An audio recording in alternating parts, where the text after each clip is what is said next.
All right, as we're settling in here, I do have a handout. Our sweet sister Shanna handled the copies because I was a little delinquent on time. So thank you for that, Shanna. Very sweet. That's coming around. This will be our third class on how to study the Bible.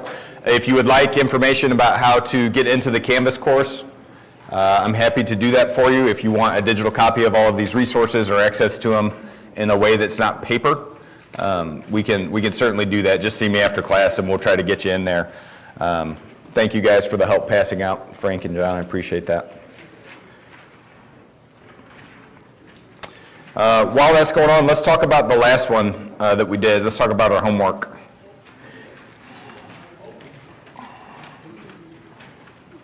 So last week we were focused on our heart, mind, and body during Bible study. And the way we've designed class is we're trying to have a couple of like foundational levels, or lessons, that are setting us up and helping us build some strategies and practice some strategies for some inductive, some topical, some word studies a little bit later, and we'll try to practice those in the coming weeks. The first lesson that we talked about in our course was, you can see up here, motivation and habits. And what is our motivation to study the Bible? What habits can we put into place? How can we build and develop those a little bit? And then we spent some time practicing that. Last week we spent time distinguishing the difference between heart, which is attitude, countenance, emotional stability and control, versus mind, which is like the cognitive portion of how we're studying the Bible. And both of those have to work together to make sure that we're doing this the right way. And then our body, too, can certainly play a factor in it. So the task that we had last time were to continue to practice our new habit or continue our existing habit. Remind ourselves of our motivation each week as we're starting our study. Has anybody been doing that one specifically? Yeah, do you find that there's value in reminding yourself? If so, in what way? John? So I signed up for the Read the Bible Through in a Year email reminder. Oh, okay. Every morning I get a reminder to read. It's three chapters of weekday and 4 chapters on the following weekend to get through them. Okay, so it's super helpful to have something as a reminder to encourage you. You know, I mean, as you guys know, there's a lot of things going on in our lives when you wake up. John and I were just talking in the parking lot, the different sounds that humans make as they age based on time of day and condition. Olivia was giggling while it was miserably cold outside, and she has slept very little, very different than the way that I sometimes start my day. So we've got a lot of things going on, right? So putting in some systems into place that will help us to remember and to help us continue in those habits is hugely beneficial, whether it's an app on your phone that sends out a reminder at a certain time, or a reminder that you set up in a calendar, or an app or an email that will do that for you. That's hugely helpful. Anybody else? Anybody find anything they're willing to share about motivation or habits in these first couple of weeks? What's been the challenge? Has anything helped?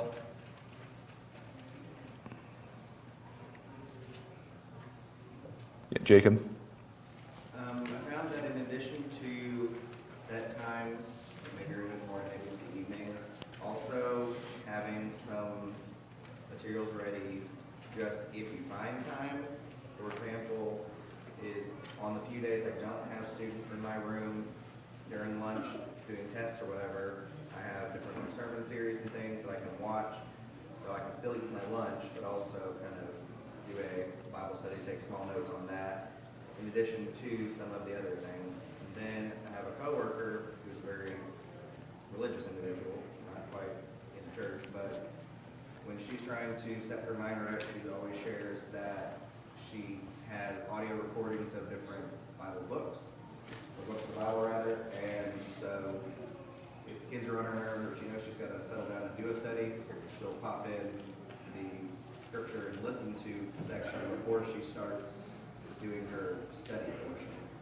Okay, so, yeah, so different methodologies can certainly be a benefit and a help. I like what you said about having stuff ready to go. Sometimes, and maybe this has never been the case for anyone else, but I know I've experienced this. Sometimes when you're like, well, I want to study my Bible, but I'm not really sure what to do or what to study, where to go, where to start. Either you finished up a study or, you're not in the middle of a progressive reading plan or something like that. And you're like, all right, well, I know I need to study my Bible, but what do I do?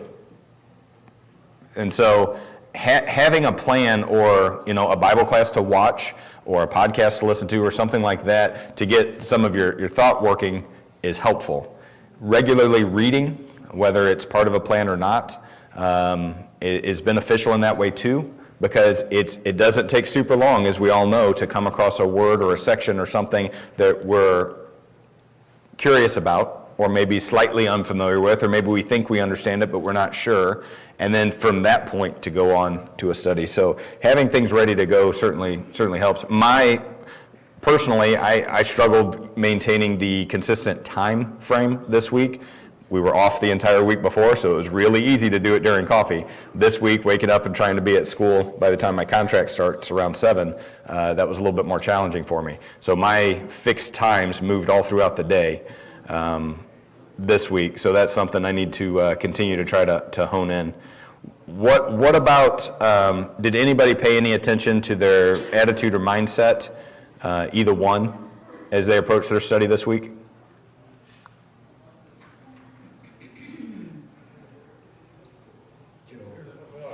I find that as I going in into my study during the day or whatever, I've got all these things that I'm not supposed to be worrying about going on in my house. And then without even realizing I'm doing it, the more into my study I get, the world melts away. There's nothing going on in the world except for me and the Word of God. And that's super refreshing to me, and then it just kind of brings about that new thought process going into it when I'm finished with it. Yeah, did you guys know that humans can't cognitively multitask? Like that's not a thing. Like we can't actually multitask at all. Like you can have several things going on around you at a time. That is a thing. And you can transition between them quickly, but you can literally only think about one thing at a time, specifically. There's some research that's been done on that over the years. You can break it down into parts of a second if you want and go back and forth, but like human brains don't have the capacity that we've been able to study to multitask truly. So we look at things like what Paul says that we talked about last week and what Ben just said. When you find something to put your mind on that's positive and productive, these other things start to be minimized, right? Because now I'm focused. I'm spending time with what I'm focused on. I'm choosing my thoughts or going to the place that I should be spending time with my thoughts on. So that's a great point. We're typically inquisitive and curious by nature. And when you have a question to answer, that's pretty good. Did anybody read the article? I said Wayne Jackson on this. That's not true. It was Wendell Winkler that wrote this. Did you catch that, Krista? I recognize that you said the wrong man's name. Yeah. It's a little struggle, but the biggest thing I found in that reading was, we are not inspired, we must study. And what a great point that is, right? That's hugely important. We're not going to know without learning, right? And our learning can take many forms. Preaching is one. Bible class is one. But if we don't study, that's all we're getting. And so we're not getting nearly enough, and that's a good point. I know this one was specifically about preachers, but I thought that some of the things in there were good for Christians on the whole, because all of us are teaching in some capacity. right? Or we have, if we're not in this moment or this time period of our life. Either it's been with an offspring or with a parent or with a relative or with a coworker or with a neighbor or in a Bible class or with each other as we're talking. You know, there's some capacity in which we are teaching or working to teach or something like that. So just like, you know, we're not inspired, we can't know unless we study. We can't teach unless we know. And so that matters. So I'm sorry if that was a challenge for you to find the article, but it was Wendell Winkler that wrote that one. All right, let's call that good on our homework for this time and start talking about what we're going to spend our time on today. Today we're going to talk about Bible organization and Bible translations in English. And we're not going to do a dissertation on either of those. We're going to talk about those things as study aids and tools. I've got a ton of stuff for us on this if you would like to have it. The first one is this link here, which will take you to how the Bible is organized from a book standpoint. So who is the one, if somebody asks you, who wrote the Bible, what is your response? Inspired word of God, penned by the Lord. Okay, so that's a pretty thorough response, right? Ben said, for anybody that didn't hear, the inspired word of God penned by about 40 men. Yeah. When was it written?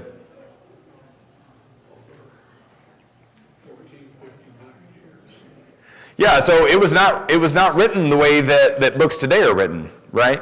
Tolkien doesn't just sit down and knock out a Bible. That's not what happens. The Bible was penned under inspiration over the course of more than 1,000 years by these 40 different men that were not on a committee, that were not sitting in the same room working together, that were in some places different nationalities and different backgrounds. Some of them were of different religions, because you have Jews and you have Christians. Was everybody in the Old Testament a Jew? Everybody? No. Now, when I say that, some of the quotes that can be attributed to some of those guys. Moses wrote the Pentateuch, which was the first 5 books, and he certainly was an Israelite. So, you know, and thereon. So please understand what I'm saying with the Old Testament. But the point being that these guys were not. They were not the same. They were not what we would consider contemporaries or peers, right? So it's a little bit of a different collection than what we're going to see today. So Jerry has gone through this before in the past, maybe not with the graphic, but he certainly has described this concept. The Old Testament can be divided into these really neat sections, 5:12, and so on. So you start with the first 5 books of the Old Testament, and what sometimes do we call that? There's a couple names that you can use for it. The law, which would be how Jesus referred to it, right? Books of law would be appropriate. There's a couple other names sometimes people will use. The Pentateuch, right, meaning 5. Yeah, the books of Moses, you could say that. You're not including Job? I'm asking, I don't know. Oh, okay. Is that the Torah? The Torah, yeah, the Torah sometimes. So the reason we're spending time talking about this, if I want to know Jewish law, where's probably a decent place to start? Right? The book of Job, right? Right. So I know that, well, at a minimum, I need to go to the books of law, right? Those first 5 books that are written to that effect. It's also valuable to know the genre of these books. Are these books fictional? Certainly not. Are they hugely or overwhelmingly metaphorical in their writing? No, they're meant to be taken literally, right? Now, that's different than some of the other stuff, right? If you read through the Song of Solomon, is that meant to be taken literally? Like when Solomon's talking about the object of his focus there, is he using literal descriptions? It's heavily metaphorical, right? John just saved you guys from hearing some of it. So the point being, if I know that going into it, that impacts my study in a huge way, right? And I know Jerry has spent a lot of time talking about hermeneutics, or how to properly interpret the Bible.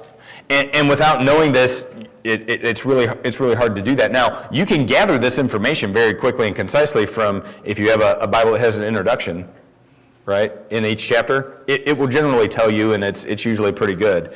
But just knowing the divisions of the Scripture will go a long way in our study. I'm not going to go to Song of Solomon to start looking about law between Jewish man and wife. That's not the place to find it. Now, maybe descriptions of love or metaphors about what that looks like, sure, right? The next chunk is oftentimes what we will refer to as, if you need a hint. Yeah, so there's these historical books, right? And how many are there? 12. You guys did that without taking off your shoes. That's good. So if I know then the first 5 books are law books, and then the next 12 are historical books, or books that are focused on the history of which groups of people? Yeah, the Israelites, right? The Jews. So if I know that that's the case, then when I'm reading Kings and Chronicles, and some of that can be just a little bit laborious, some of the stories are really neat, or the accounts, some of them are really fun to read through, but if I don't understand that it's given me a historical thing, I'm going to misunderstand stuff when I read it. When I read that there was a giant nearly 10 feet tall, if I don't understand that this is a book about history and it's not hugely metaphorical, I'm going to assume that it's, you're talking about David and the Goliath myth? And now my study's starting off the wrong way because I misunderstood the context, right? So it helps. Now, that doesn't mean that there can't be some metaphor in there, but having a good starting point goes a long way with our study. All right, so the next set of books, how many are in the next set? 5. So it's either 12 or 5 in the Old Testament. Those are books of, sometimes we say poetry, sometimes we say wisdom. Some of these may be harder to describe one way or another, but generally those are more poetic in nature. That doesn't mean that when we read Job, he's not speaking about literal creatures with Leviathan and Behemoth, right? The account of Job is historically accurate. And so we have to be able to understand that. The next section, or you could say the rest of the Old Testament is prophets, but it can be subdivided also into 2 categories, which are, the major and minor prophets, right? The important ones, the less important ones? No? Okay. What does major and minor signify? Yeah, the length and the size of the book, right? And so we've got 5 and 12. And then we get into the New Testament, and the first 4 books are often referred to as Gospels. What are the Gospels about? Yeah, they're an account of Christ's life while he was here upon this earth.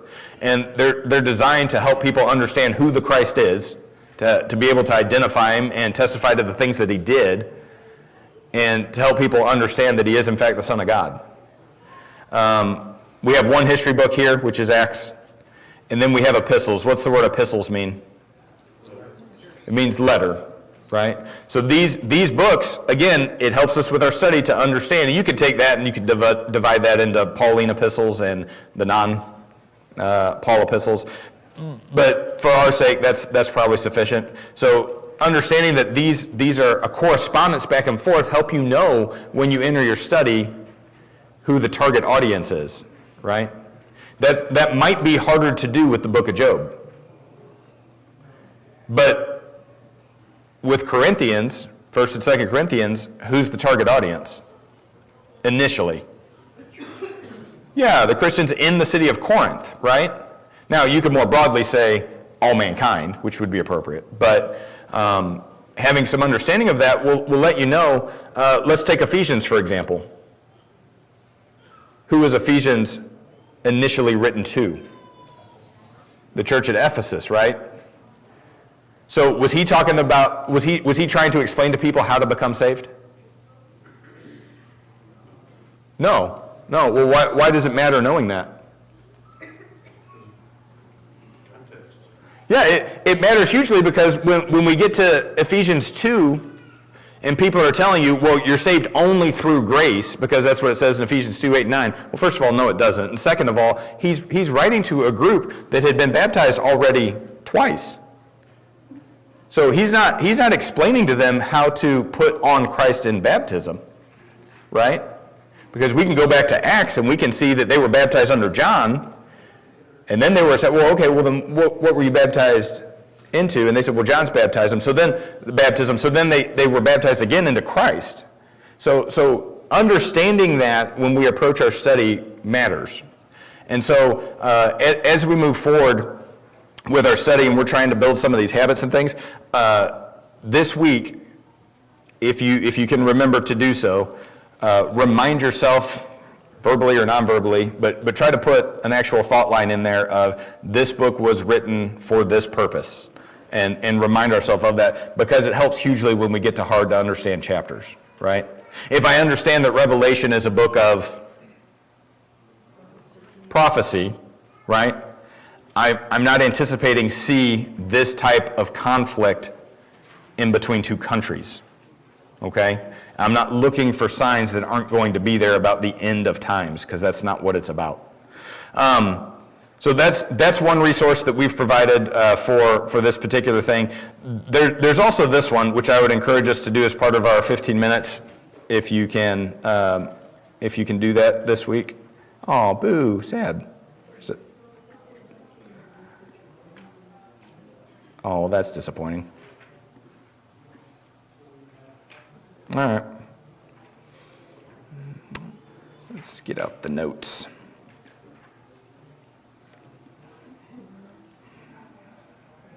I know. Well, don't look at my logins. All right, go ahead and look at my logins. Where's the cloud ones?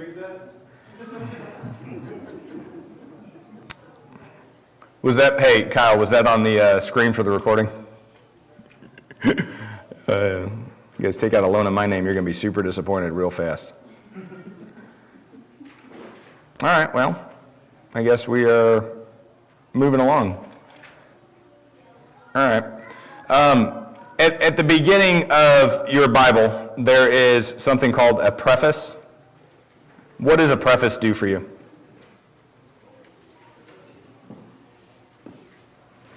Anything? Maybe it doesn't do anything for you.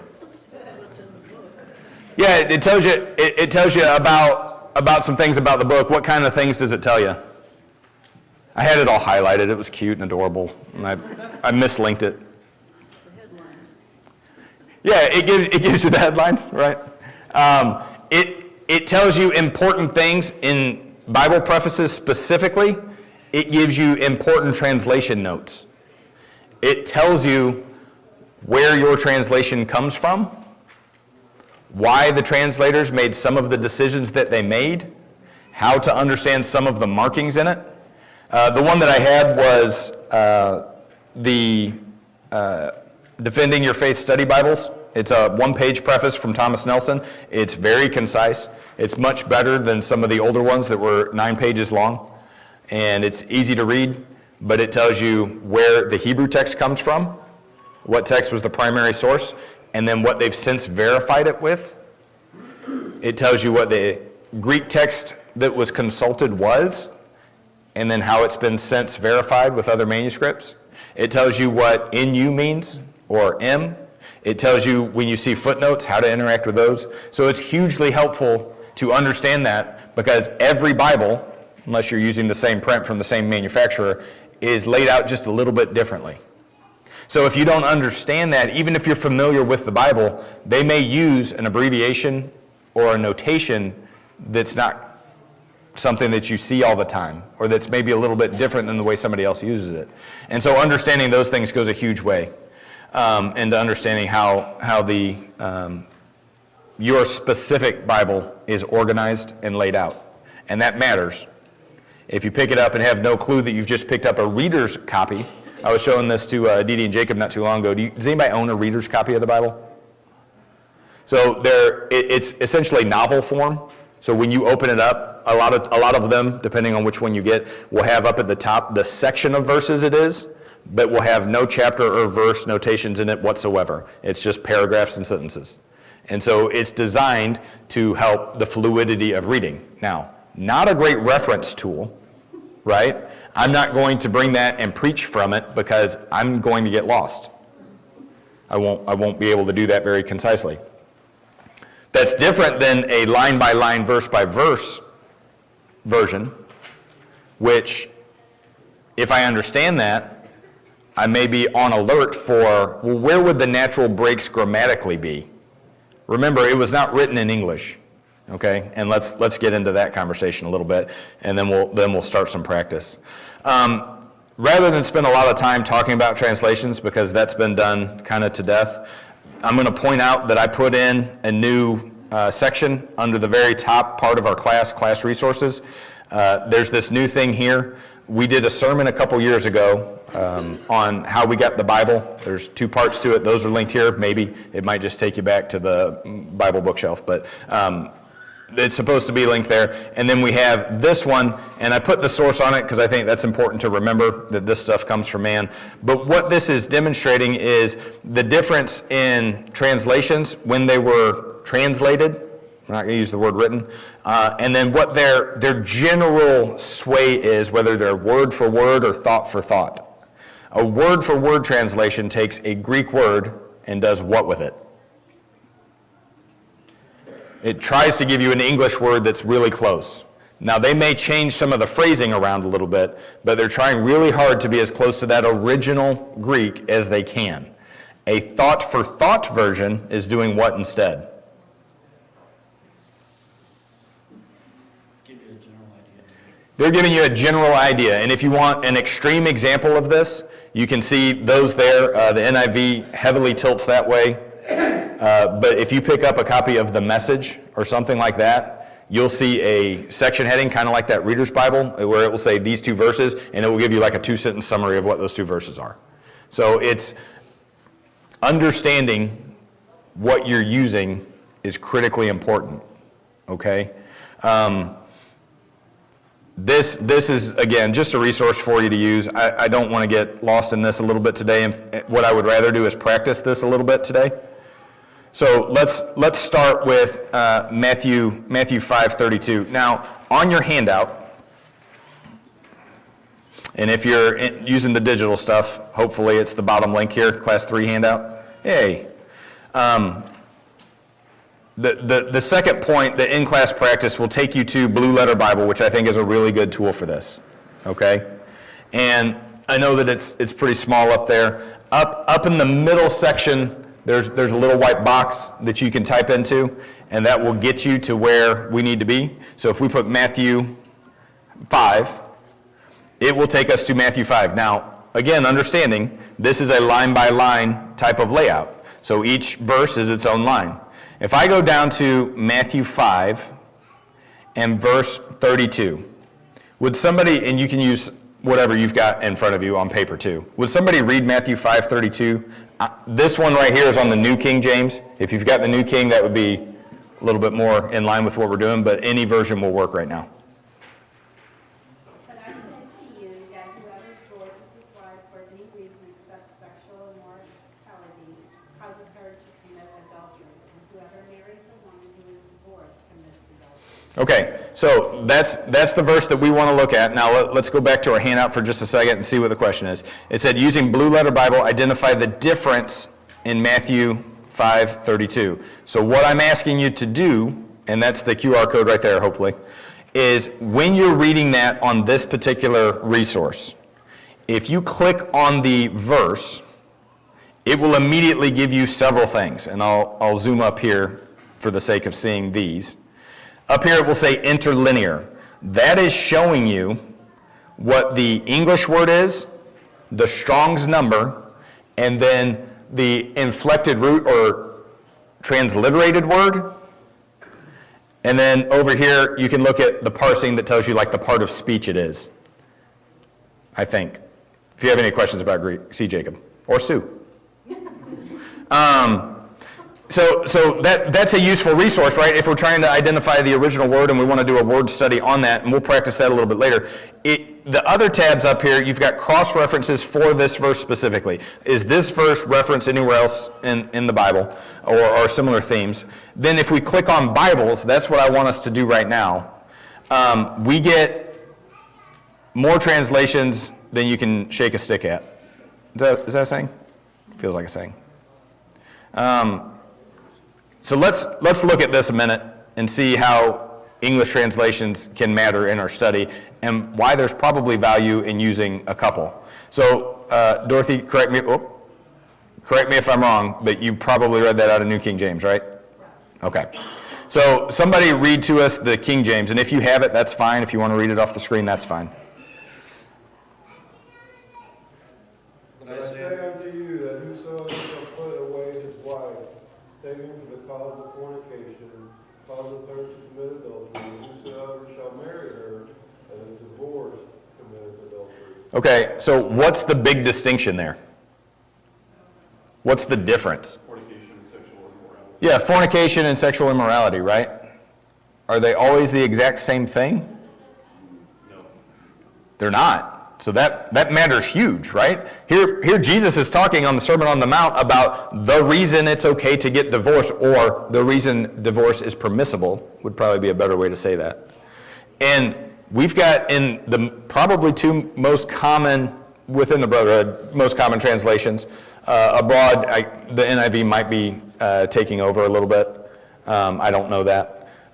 But you've got two of the primary English translations that are differing hugely on this, right?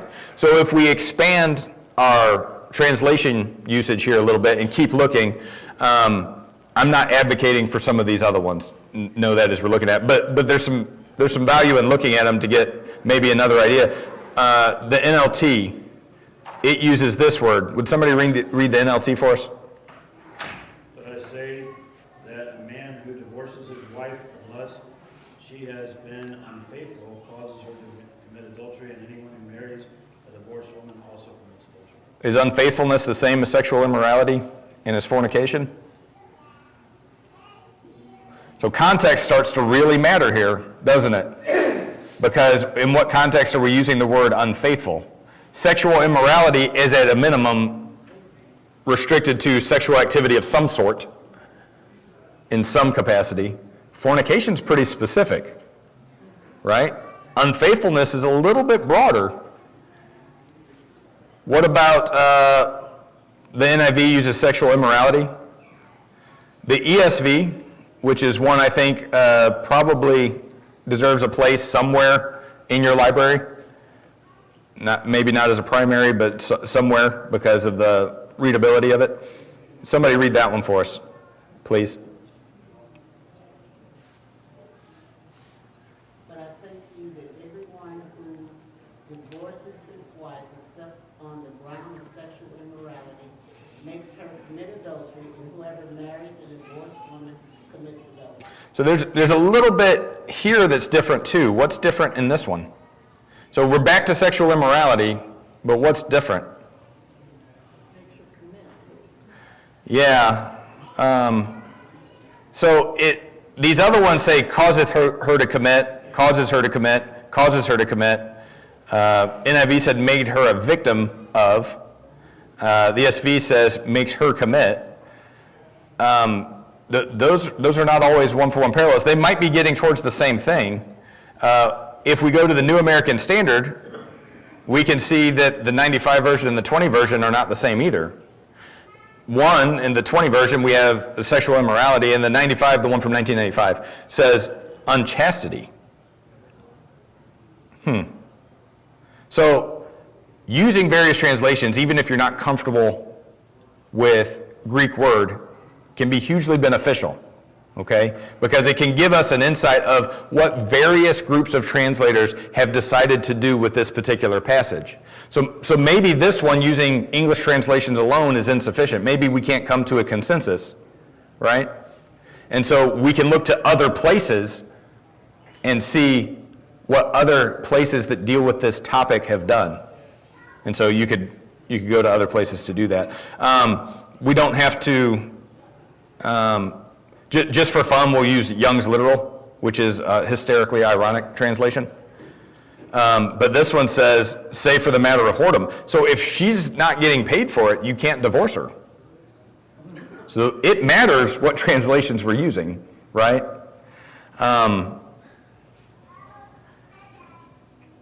I think that there's some value, especially on difficult passages, in looking at various English translations, because it helps us understand why they chose to use the words that they used in a particular case. Remember, the Bible was not penned in English. It was penned in Greek. And not every Greek word has a one-for-one translation with every English word. So when we go back to this idea of which ones were word-for-word translations and which ones were thought-for-thought translations, we need to make sure that we're looking at a balance, because if we only use word-for-word translations, then we're really in trouble when we come to the word with love, the word of love. Why is that? Why does the word love prove problematic? There's 4 different Greek words for Yeah, so we've got the one English word love, which we've got more than that. We were being a little lazy, right?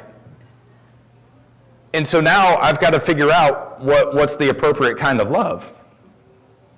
Unless you're Abraham, the love that you have for your sister is wildly different today than it was for him, right? And that matters. Nobody? All right. That's fine. I'll take it.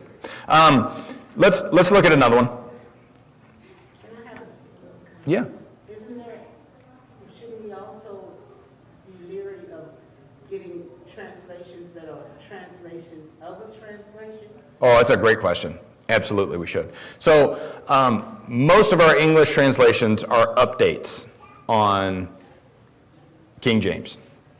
King James, you can go back to that. Let's take a look at it. So this is meant to show you the historical lineage of each of these translations. So if you start at one, you can transfer it back. So the ESV, which I think is very readable, and sometimes their translations of words is quite a bit better in some cases, but they also leave out total chunks of verses. So that's an issue, obviously. Their roots can really be traced back to the RSV, but you can go back beyond that to the Greek New Testament or to whatever the RSV comes from, which is, does anybody already know? The King James, okay, which King James put together the committee in 1611 to have that taken care of and to have it put into English to make it readable, and they did a pretty good job. But one of the problems with that is you end up with words like Easter, right? Because of the roots of their governmental belief at the time. And so some of that stuff is not very good. You end up with words like baptism, because it's really hard to use the word immersion when we're not practicing that, right? So instead of dealing with it, we'll just change it so we can pronounce it in English. So to your point, understanding a little bit about where these things come from. So New King, or King, was largely influenced by Tyndale, but a lot of this comes from the Greek text by Erasmus. A lot of it comes back from the Vulgate and things like that. That's one of the reasons that there's some value in spending time with some of those resources up there. The Bible has, without doubt, been given to us in authentic form, that God meant us to have it. And so it's not really like some want to paint it today as, well, it's the telephone game. This person translated, and then this one did from that, and then this one did from that, and then this one did from that, and then this one did from that. There are some that have done that.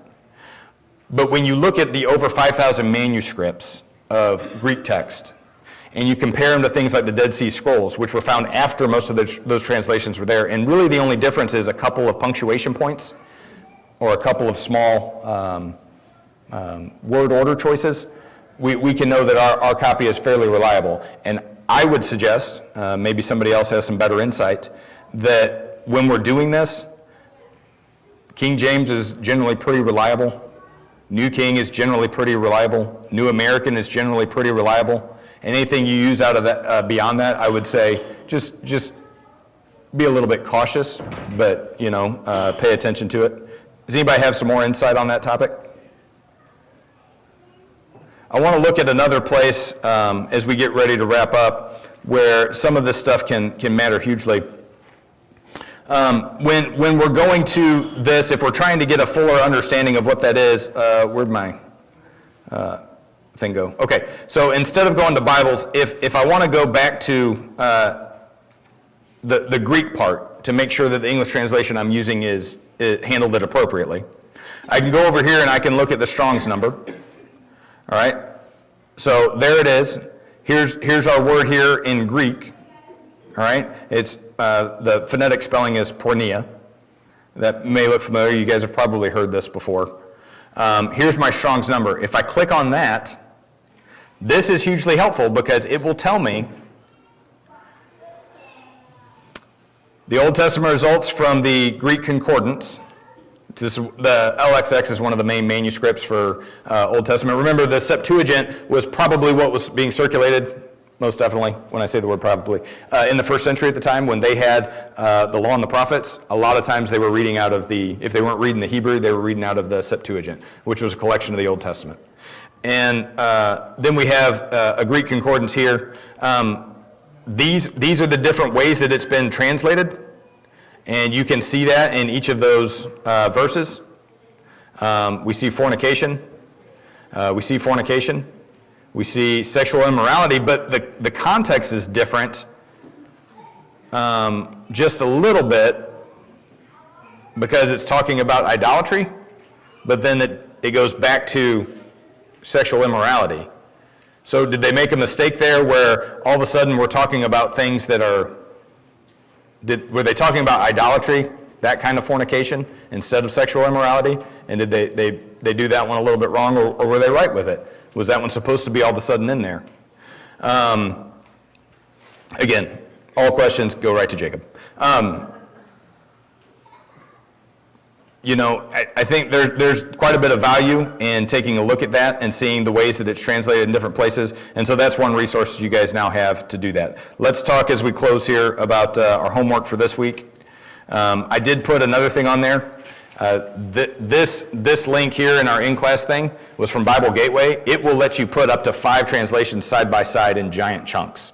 And so if you want to do a scripture chunk, translation to translation, you can do that way. That link will get you to that. Okay, we're going to continue to practice our new habit or continue with our old habit that we already had. If you need a reminder, as our brother John pointed out, there are tools out there that can help us be reminders, or they can help us have reminders. Try to remind yourself of our motivation every day when you begin the study that you're doing for that day. Read the preface of the Bible you're using. That's one that I would like us to try to achieve this week if we can. List 2 translations you used during one of your study sessions and how they were different on a particular passage, and even if it's just word order or one word. And then there's a very, very short section on page 8 and page 36 of a guide to Bible study by McGarvey that's in our class resources. It's short, it's only a couple paragraphs, but it will help you go over what we started